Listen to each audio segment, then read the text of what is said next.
2018 നിങ്ങൾ വ്യാപകമായി ഈ വിഷയം നിൽക്കുമ്പോൾ RSSന്റെ പരിപാടി ഞാൻ പങ്കെടുത്തു. ഭാഗ്യത്തിന് എനിക്കൊരു പടം കിട്ടി. 2018 ആ ഗണേശോത്സവം ഉദ്ഘാടനം ചെയ്ത് അന്നത്തെ ദേവസ്വം മന്ത്രിയാണ് ശ്രീ കടകംപള്ളി സുരേന്ദ്രൻ. അത് ഞാൻ ചെയ്തപ്പോ RSSന്റെ പരിപാടിയായി. എറണാകുളം ശിവക്ഷേത്രത്തിന്റെ പരിപാടി ദേവസ്വം മന്ത്രിക്ക് പോകണം, ദേവസ്വം മന്ത്രിയെ വിളിച്ചാൽ പോകണം. അത് RSSന്റെ പരിപാടി ഒന്നല്ല, അത് RSSന്റെ പരിപാടി ഒന്നല്ല. അദ്ദേഹം പോയ കുഴപ്പമില്ല. VD സതീശൻ പോയ RSSന്റെ പരിപാടിയാണ്. ഇതെല്ലാം നമ്മൾ അവസാനിപ്പിക്കും സാർ. ഇത് നിങ്ങൾ പറഞ്ഞു, നിങ്ങൾ പ്ലീസ്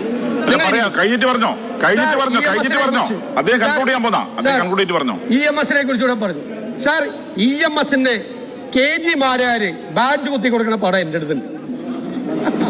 ശിവദാസ മേനോന്റെ തെരഞ്ഞെടുപ്പ് പ്രചരണത്തിൽ LK അദ്വാനി പ്രസംഗിക്കുന്ന പടം എൻ്റെ അടുത്തുണ്ട്. എൻ്റെ അടുത്ത് ഞാൻ കാണിച്ചിട്ടുണ്ട്. ഇതെല്ലാം എൻ്റെ അടുത്തുണ്ട്. നിങ്ങളെ പൊക്കി കാണിച്ചതുപോലെ ഞാൻ എന്തിനാ പൊക്കി കാണിക്കുന്നത്? എല്ലാ പടവും ഉണ്ട്. പിന്നെ ഒരു ചോദ്യം ചോദിച്ചു ഒച്ചയിൽ, ഈ അൻവർ പറഞ്ഞതിന് ഞാൻ തള്ളി പറയുന്നുണ്ടോന്ന്. 150 കോടി. അപ്പൊ എന്നോട് പത്രക്കാരി ചോദിച്ചത്. അപ്പൊ ഞാൻ പറഞ്ഞു, അന്ന് ആ ആരോപണം ഉന്നയിച്ചപ്പോൾ നിങ്ങളെല്ലാം ഇരുന്ന് ചിരിച്ചു. അപ്പൊ ഞാൻ പറഞ്ഞു, അന്ന് ഞാൻ അൻവറിനെതിരെ ഒന്നും പറഞ്ഞില്ല, അത് പോട്ടെ എന്ന് പറഞ്ഞു. ഞാനന്ന് മുഖ്യമന്ത്രിയുടെ മുഖത്ത് നോക്കി ഞാൻ ചോദിച്ചു, കരയണോ ഞാൻ ചിരിക്കണോ എന്ന് ചോദിച്ചു. കാരണം മുഖ്യമന്ത്രിയുടെ അനുവാദം ഇല്ലാതെ നിങ്ങളുടെ ഒരാള് പ്രതിപക്ഷ നേതാവിനെതിരായ ആരോപണം ഉന്നയിക്കും. അപ്പൊ ആ മുഖ്യമന്ത്രിയാണ് അൻവറിനെ കൊണ്ട് എനിക്കെതിരായിട്ട് ഇതുപോലത്തെ ഒരു 3ാം കിട ആരോപണം അയപ്പിച്ചല്ലോ. മുഖ്യമന്ത്രി അറിയാതെ അങ്ങിരിക്കും മുഖ്യമന്ത്രി അറിയാതെ ഏതെങ്കിലും നിങ്ങളുടെ മെമ്പർ ആ പ്രതിപക്ഷ നേതാവിനെതിരെ ആരോപണം ഉന്നയിക്കും. അപ്പൊ ഞാൻ ഇന്ന് ഏറ്റവും സന്തോഷവാനാണ്. ആ അൻവർ മുഖ്യമന്ത്രി എനിക്കെതിരായി ഉപയോഗിച്ച ആ അൻവർ ഈ മുഖ്യമന്ത്രിക്കെതിരായി ഗുരുതരമായ ആരോപണങ്ങൾ ഉന്നയിക്കുമ്പോൾ ഏറ്റവും സന്തോഷവാനാരാ? VD Satheesan sir. കാലത്തിന്റെ കാവ്യനീതിയാണത്, കാലത്തിന്റെ കാവ്യനീതി. ഈ മുഖ്യമന്ത്രിക്കെതിരായി സംസാരിച്ചില്ലേ സാർ? ഞാൻ അവസാനിപ്പിക്കുകയാണ്. നിങ്ങൾ ഈ ഉദ്യോഗസ്ഥന്മാരെ കയറൂരി വിട്ട് ഇപ്പോഴും സംരക്ഷിച്ച് ചേർത്ത് നിർത്തിയിരിക്കുകയാണ്. ഒരു നടപടിയും ആൾക്കെതിരെ എടുത്തിട്ടില്ല.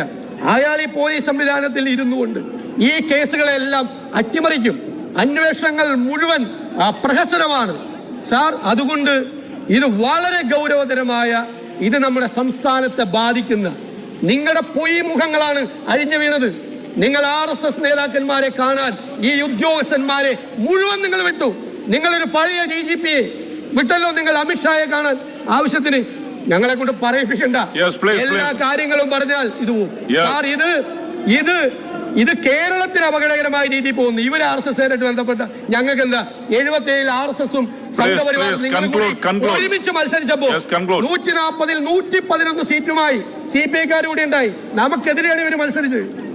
RSSുമായിട്ട് ചേർന്ന് നമ്മൾ 111 സീറ്റുമായിട്ട് അധികാരത്തിൽ തിരിച്ചു വന്ന ഒരു കാലമുണ്ട്.